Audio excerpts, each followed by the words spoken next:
और ठाकुर जी को यदि सबसे ज्यादा कोई गुण प्रिय है ना, तो वह सरलता, भोलापन। भोलापन बहुत प्रिय है। मैं एक भोंदू भक्त की कथा सुनाता हूं, आप लोगों ने सुनी होगी शायद। भोंदू भक्त की कथा किस किसने सुनी है? हमारी माताओं ने तो सुनी है, पुराने लोग हैं, नए लोगों ने नहीं सुनी। ब्रज का ही एक अभी इसी कलयुग का एक बड़ा सरल, एक बड़ा भोला भक्त था जिसका नाम था भोंदू। नाम तो कुछ और था, लेकिन उसके गुण के कारण वो इतना सीधा था, इतना सीधा था। और सीधे लोगों को लोग भोंदू बोलते हैं, ये तो बड़ा भोंदू है, तो उसका नाम ही पड़ गया भोंदू। अब वह अपने गुरुजी से कथा सुनता, तो गुरुजी सुनाते कि भगवान कृष्ण मधुवन में गैये चराने आते हैं, भांडीर वन में गैये चराने आते हैं।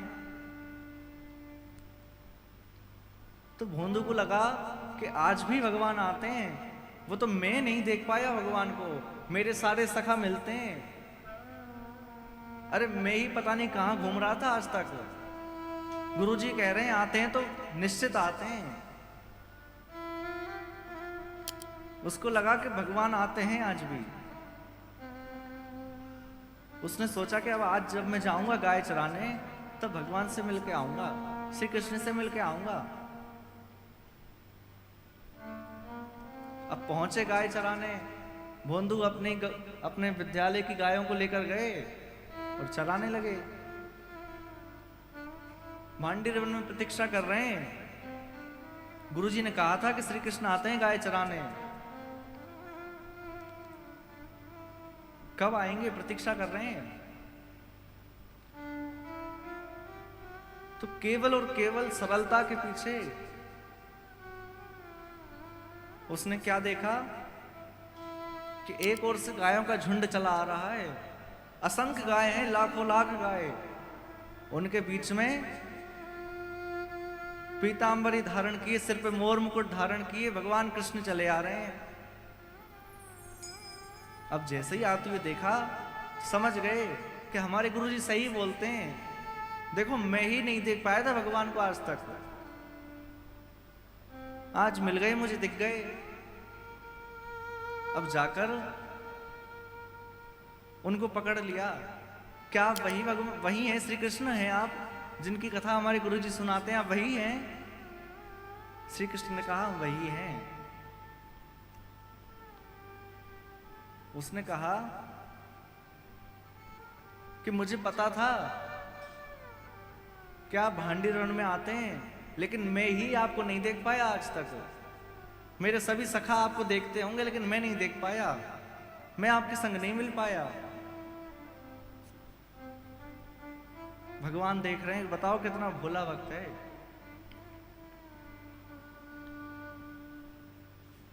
भोंदू ने कहा आप थोड़ी देर मेरे साथ बैठ जाइए, आप मेरे साथ बैठकर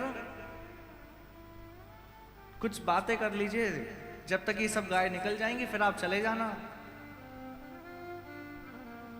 भोंदू ने बढ़िया सुंदर चटाई बिछाई, उस पर ठाकुर जी बैठ गए, भोंदू बैठ गए। ठाकुर जी ने पूछा क्यों भैया, तुम हमारे लिए भोजन नहीं लाए? उसने कहा भोजन लाया हूं, लेकिन मैं मेरे लिए लाया हूं, मुझे पता नहीं था कि आप भी मिलेंगे, नहीं तो मैं आपके लिए भी ले आता।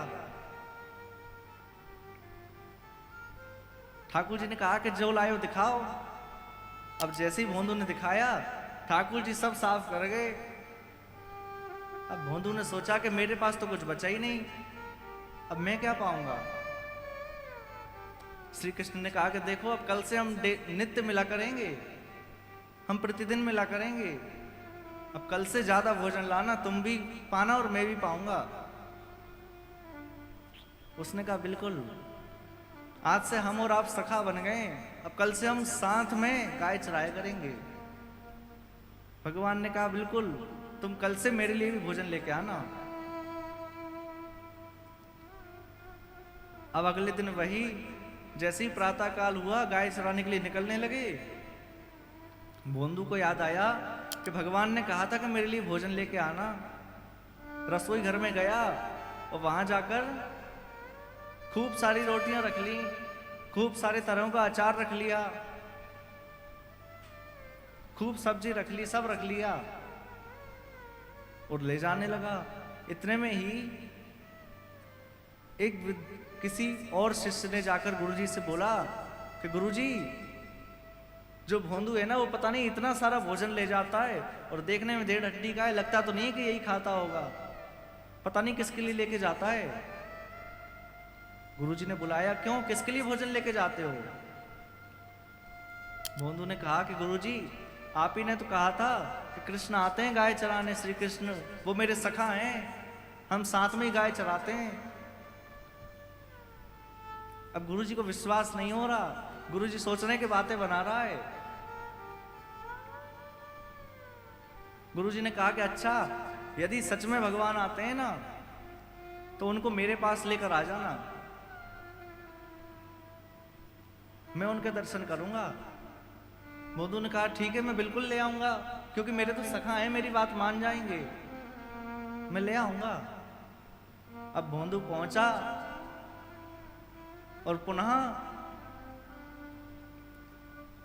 ठाकुर जी की गायों का झुंड निकला, असंख्य गाय हैं। आज तो कल से भी ज्यादा और ज्यादा ठाकुर जी खूब सुंदर लग रहे हैं, बड़ा सुंदर श्रृंगार करके आए हैं अपना। और ठाकुर जी का श्रृंगार क्या है? जो गायों के खुर से जो रज उड़ती है ना, उसी रज से ठाकुर जी के चेहरे पे श्रृंगार हो जाता है। बड़े सुंदर लग रहे हैं ठाकुर जी। भोंदू ने कहा प्रभु आप आ गए, चलिए अब हम गाय चराते हैं। भगवान ने कहा मुझे देखो बहुत जोर से भूख लग रही है, पहले भोजन करूंगा मैं। ठाकुर जी की लीला है। भोंदू ने कहा आज तो मैं आपके लिए भी भोजन लाया हूं, मेरे लिए भी लाया हूं, आज तो हम साथ में करेंगे। पुनः ठाकुर जी ने भोजन किया, एक बार स्वयं पाते हैं, एक बार भोंदू को पवाते हैं। अब जैसे ही ठाकुर जी जाने लगे तो भोंदू ने कहा कि देखो आज आपको मेरे साथ चलना होगा, मेरे गुरुजी ने बुलाया है आपको। भगवान कृष्ण कहने लगे देखो हम कहीं नहीं जाएंगे गुरुजी के पास, अरे हम तुम्हारे मित्र हैं, गुरुजी के मित्र नहीं हैं। हम तो तुम्हारे साथ ही आएंगे गाय चराने, हम किसी के पास नहीं जा रहे।